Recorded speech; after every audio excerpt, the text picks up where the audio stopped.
Bada bing, bada boom. Social Inform Media.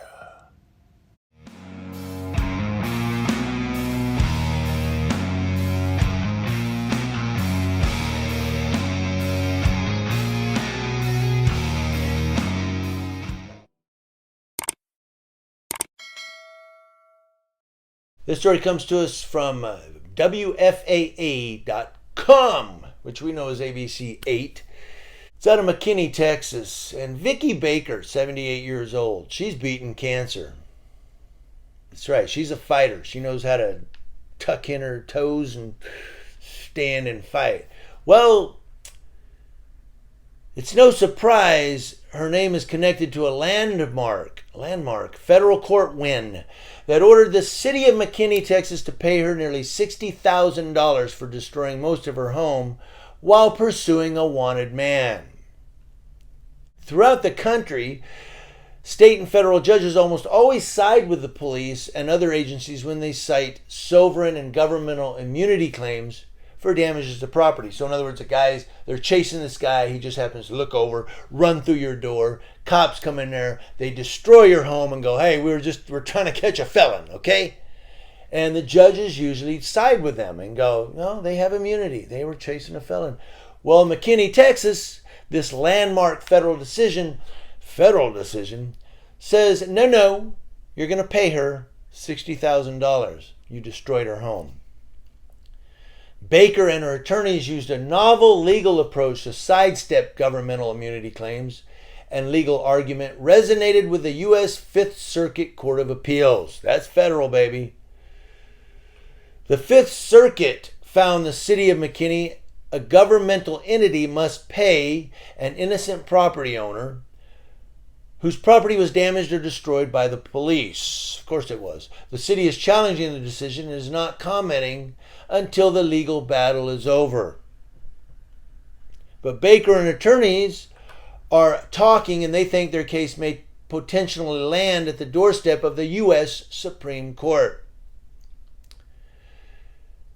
Baker told WFAA, I believe we won because God is on our side. You got it, sister. She said, I truly don't know how they've been getting away with this all these years. She now lives in Montana, but she still owned her home off of Vista Verde Trail on July 25th of 2020 when this occurred. And it goes down and it talks about what happened, and there's pictures of it, and it's a long story. But basically, they did destroy her home when they went in. The canisters were shot through walls, roofs, and windows. A SWAT vehicle mowed over her fence. Police made entry to the home. Little, the guy they were chasing, had already committed suicide.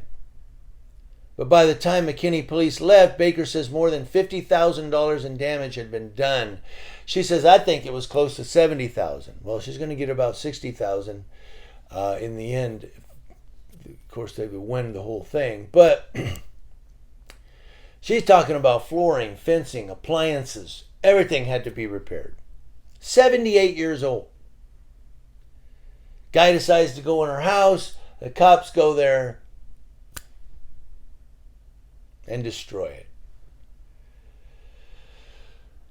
And there's so many stories of this. I've done editorials where I did the editorial where they kicked in the lady's door. And when she said, you broke my door, and they said, well, file a claim. And when she filed a claim, they said, we'll fix it. And like months later, she's still waiting. Like, when? Are you waiting for Jesus to come back? Like, when are you going to fix my door? Well, this judge in the Fifth Circuit has said, no, you're paying. And it reminds me I'm not trying to slam the Yucaipa Police Department here, but there is a story. It's several years ago. They were chasing a guy, I believe it was a stolen U-Haul, I don't remember, but they were chasing a guy here where I live, and they went down at our back exit here, there's gates, and they're padlocked with a chain. And I was watching these cop cars go through, and I go, what the hell is going on? And one of them came back to that back fence, and he bumped against it, and went, busted the chain. He drove through the fence down to the street, and they had caught the guy there. So I saw our landlord, and I said, of the mobile home park, yes, I live in a trailer. It's a nice one. I talked to our landlord, and I said, man, you see all the cops, man? He goes, yeah. I said, your gate's busted over here. He goes, yeah, the cop told me that the guy drove through it. I go, what guy? He said the cop told him, the deputy told him, well, he said the guy went through the gate and they had to chase him through. I go, no. He goes, yeah, you know. He goes, what? What happened? I said, the cop drove through the gate. The cop hit the gate and pushed his accelerator and busted it open. I mean, he had to do it. I guess he had to do it. It was, they were chasing a suspect. I get all that. But he should have just told him, yeah, I had to bust the gate. I'm sorry. I was chasing a guy. We'll fix your chain or whatever. No, he lies and said, well, according to the landlord, he lied. I know this is coming from the landlord. But the landlord says, no, he was told that that guy went right through the gate. No, the guy didn't go through the gate. The cop went through the gate. So the landlord asked me if I would write a statement out because he had to give it to the property insurance to say this police department did this and we want, So I did. I wrote a statement. I gave it to the landlord. I sent a copy to the police department saying, look, this is what happened. I'm a witness. And there you go. But I'm sorry I talk a lot. I apologize. I just can't do short videos. I apologize. I do talk a lot.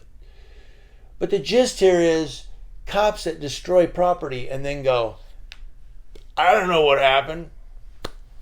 And then you find out that was the cop that destroyed the property. The cops that were in the guy's house and they were throwing stuff and going, ha ha ha, broke the lamp, dude. Yeah. Remember that one? Where was that? I don't know. So if the cops destroy your property, the Fifth Circuit says, no, they're paying.